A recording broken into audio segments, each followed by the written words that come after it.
Para consultar mis cuadernos de laboratorio de 1898 en la Biblioteca Nacional de Francia, hay que firmar un formulario de exención de responsabilidad. Luego hay que recoger equipamiento de protección radiológica en la entrada. Después, trabajar con los materiales dentro de una caja con ventilación filtrada. El cuaderno más consultado de la historia de la química requiere los mismos protocolos que un laboratorio de nivel de bioseguridad 2. Tienen 127 años. Han estado en cajas de plomo. Han sido manipulados con guantes dobles. Han sido fotografiados, microfilmados, digitalizados 3 veces. Y siguen emitiendo radiación suficiente para ser un riesgo medible para cualquier persona que los sostenga durante periodos prolongados sin protección.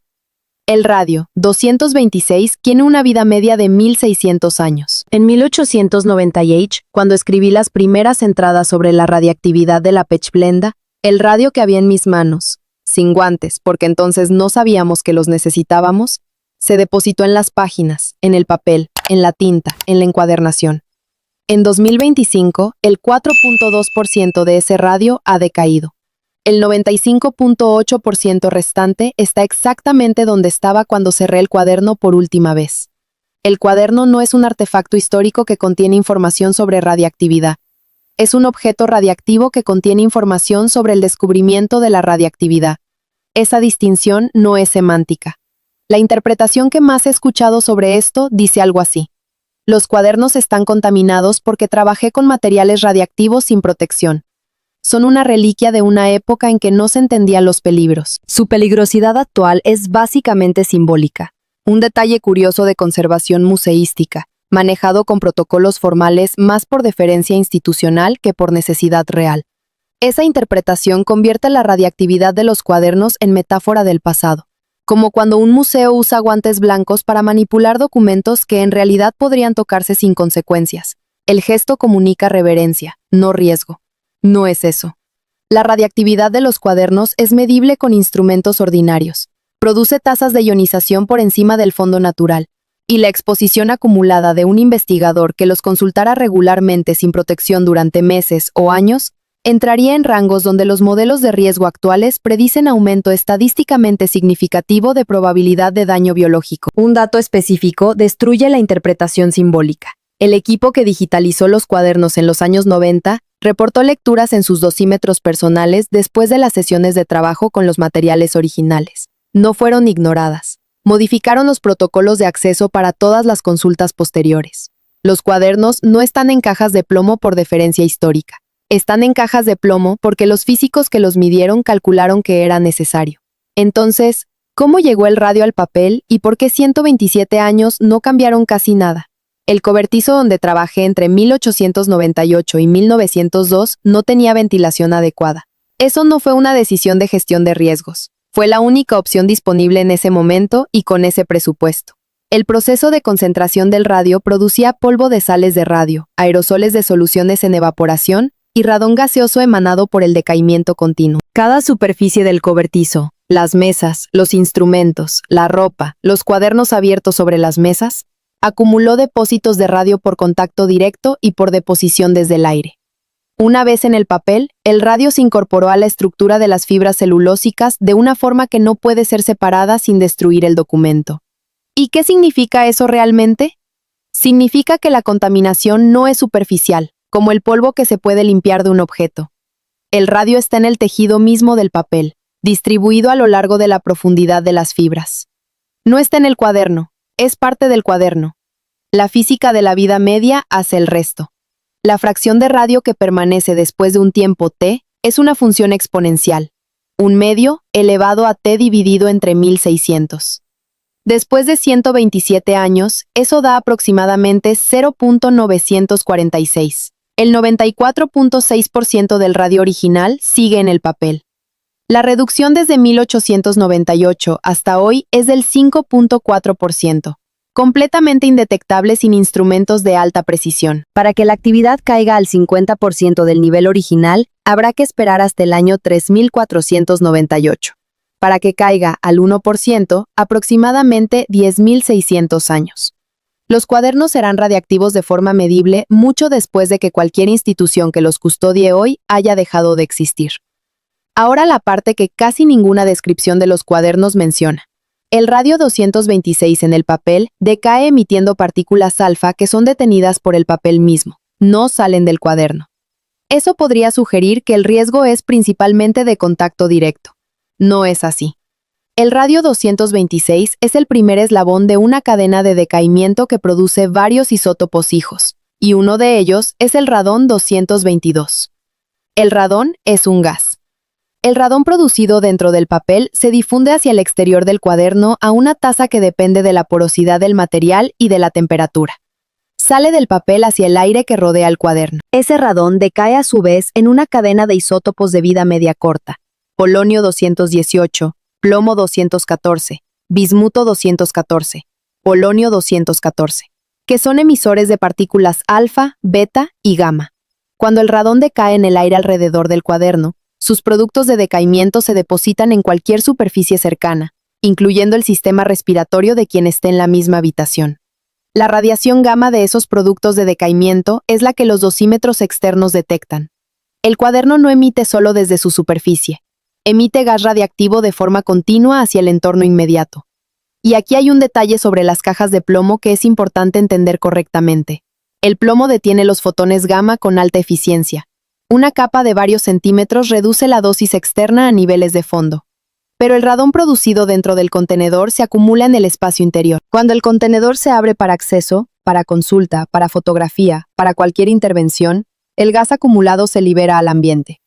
Los protocolos actuales incluyen apertura en espacios con flujo de aire controlado, precisamente para diluir ese radón antes de que alcance concentraciones peligrosas en la zona de respiración del investigador.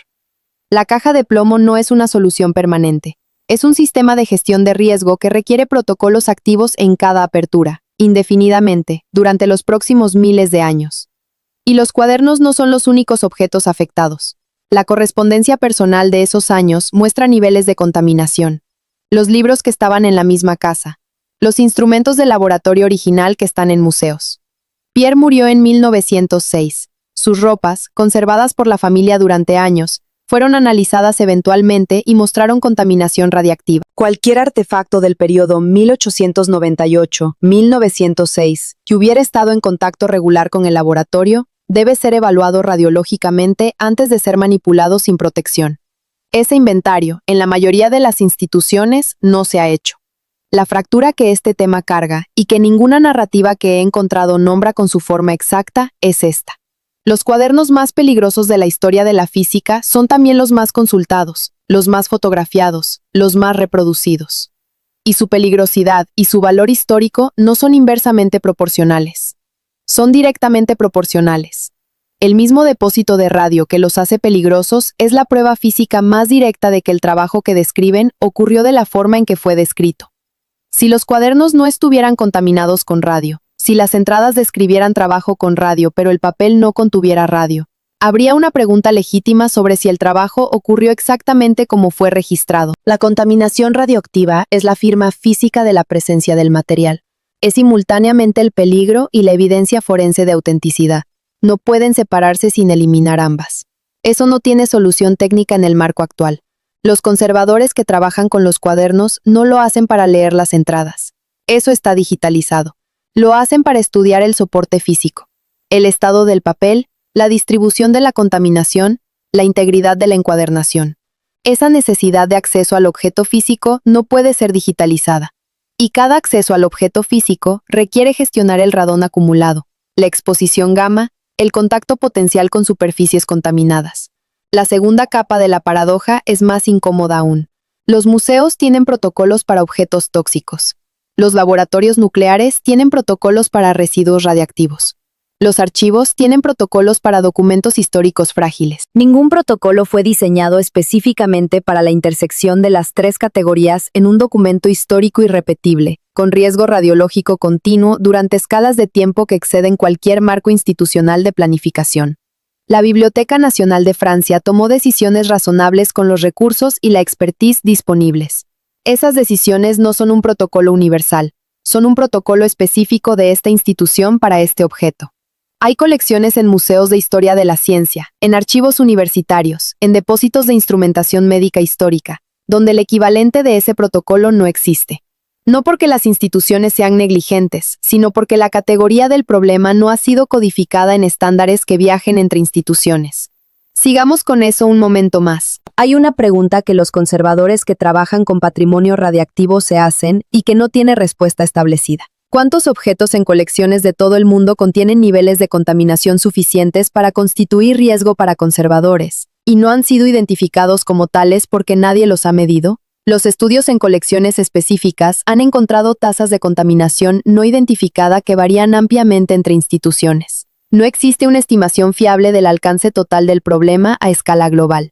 El inventario sistemático no se ha realizado. El programa de medición que respondería a esa pregunta no ha sido financiado por ninguna institución ni conjunto de instituciones. Dentro de ese silencio están los conservadores que manipulan, restauran y catalogan objetos de colecciones de historia de la ciencia, de instrumentación médica del siglo XX, de mineralogía, sin información completa sobre el riesgo radiológico de los objetos que tienen entre manos.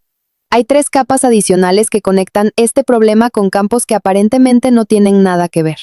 La primera. Los cuadernos son el caso más documentado de lo que los conservadores llaman patrimonio radiactivo. Es una categoría que existe, aunque sin protocolo internacional unificado. Los relojes con esfera de radio producidos entre 1910 y 1960 para uso militar y civil están en colecciones de museos de todo el mundo y requieren evaluación radiológica individual. Los instrumentos médicos de radioterapia de la primera mitad del siglo XX contienen fuentes de radio selladas. Las cerámicas con esmalte de uranio producidas hasta los años 70 aparecen en colecciones etnográficas sin marcación radiológica.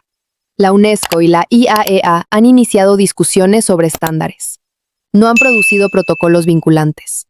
Los museos toman decisiones caso por caso. El cuaderno en la Biblioteca Nacional de Francia es el ejemplo mejor gestionado de una categoría de problema que en la mayoría de las instituciones no está siendo gestionada con el mismo rigor. La segunda capa es más técnica y raramente aparece en este contexto. La misma propiedad que hace peligrosos los cuadernos, la invariancia de la constante de decaimiento, es la que hace posible la datación radiométrica de cualquier objeto que contenga isótopos radiactivos con vidas medias conocidas. Los cuadernos podrían, en principio, ser datados por su contenido radioactivo. La relación entre el radio 226 presente y el plomo 206 estable producido por su decaimiento daría una fecha de contaminación con una precisión de décadas. Eso no es útil para los cuadernos porque la fecha es conocida por otros medios. Pero el mismo principio que hace peligroso el cuaderno en 2025 es el que permite fechar rocas de 4.500 millones de años con un margen de error del 1%.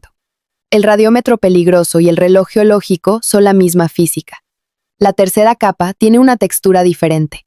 El filósofo Bruno Latour argumentó en los años 90 que los objetos no son pasivos en las redes sociales, que tienen propiedades que imponen condiciones a los actores humanos que interactúan con ellos. Los cuadernos ilustran eso con una precisión que no requiere metáfora. El cuaderno impone al investigador que quiere consultarlo la necesidad de firmar una exención, recoger equipamiento, trabajar en condiciones específicas, limitar el tiempo de exposición. El objeto determina el protocolo de interacción, no como figura retórica, sino como consecuencia directa de sus propiedades físicas. La agencia del cuaderno no es simbólica, es dosimétrica, y opera en 2025 con la misma física que operaba en 1898. Con la misma indiferencia hacia las intenciones de los actores humanos que lo manipulan, con el 94.6% de la actividad original intacta. Quedan 2 preguntas técnicas abiertas que merecen ser nombradas con su forma exacta. La primera, ¿existe una tecnología de descontaminación que pueda eliminar radio incorporado en fibras de papel sin destruir el documento? Las técnicas actuales de descontaminación de superficies, lavado con quelantes, electrodeposición, abrasión controlada, no son aplicables a papel sin destruir el soporte. Los solventes que podrían movilizar el radio de las fibras degradarían el papel irreversiblemente. Hay investigación activa en películas de polímero con capacidad de quelación que se aplican como recubrimiento reversible y podrían absorber isótopos radiactivos sin contacto físico destructivo. Ninguna ha sido validada para aplicación en documentos de alto valor histórico con el nivel de confianza que las instituciones de conservación requieren para intervenir en objetos irreemplazables. El problema técnico no está resuelto, y mientras no lo esté, el único manejo posible es la gestión de acceso. que es lo que la Biblioteca Nacional de Francia lleva haciendo desde los años 90, con los recursos disponibles, sin garantía de que ese modelo sea sostenible durante los 8.000 años adicionales en que los cuadernos seguirán siendo radiactivos de forma medible. La segunda pregunta es de escala. ¿Cuántos objetos en colecciones museísticas y archivos históricos en todo el mundo contienen niveles de contaminación radiactiva suficientes para constituir riesgo para conservadores y consultores y no han sido identificados como tales? Esa pregunta no tiene respuesta porque el inventario no se ha realizado. Los estudios en colecciones específicas sugieren que el problema es más extendido de lo que las instituciones culturales reconocen públicamente. El programa de medición que respondería a esa pregunta no ha sido financiado. Al principio de este video, el cuaderno en cajas de plomo era una curiosidad histórica. Un detalle pintoresco sobre los peligros de la ciencia temprana, conservado con reverencia que quizás era más ceremonial que necesaria. Ahora tiene otra forma. Es un objeto que en 2025 está haciendo exactamente lo que hacía en 1898, emitiendo radiación continua, liberando radón hacia el espacio donde se encuentra, depositando isótopos de vida media corta en cualquier superficie cercana, con el 94.6% de la actividad original intacta, sin que ninguna de las instituciones que lo han custodiado haya podido alterar esa propiedad con la tecnología disponible. Los cuadernos no son un recuerdo del pasado, son el pasado operando en el presente con la misma física, imponiendo las mismas condiciones, con la misma indiferencia. Lo que los cuadernos contienen, las entradas sobre el radio, las mediciones del electrómetro, las fechas de cada muestra, es información que fue digitalizada, publicada, traducida, citada en decenas de miles de papers. Ese contenido viajó por todo el mundo en un siglo. El radio que impregna el papel no ha ido a ningún lado, y no irá a ningún lado durante los próximos milenios, independientemente de lo que decidan las instituciones que los custodian, independientemente de los avances en tecnología de conservación, independientemente de si la Biblioteca Nacional de Francia sigue existiendo en el año 3498, cuando el 50% del radio original habrá finalmente decaído. El conocimiento que produjeron los cuadernos se separó hace tiempo de los cuadernos mismos. Lo que queda en ellos es más simple y más duradero que cualquier idea que contengan. Materia. Materia en un estado específico, haciendo lo que esa materia hace, sin necesitar ninguna instrucción adicional de nadie.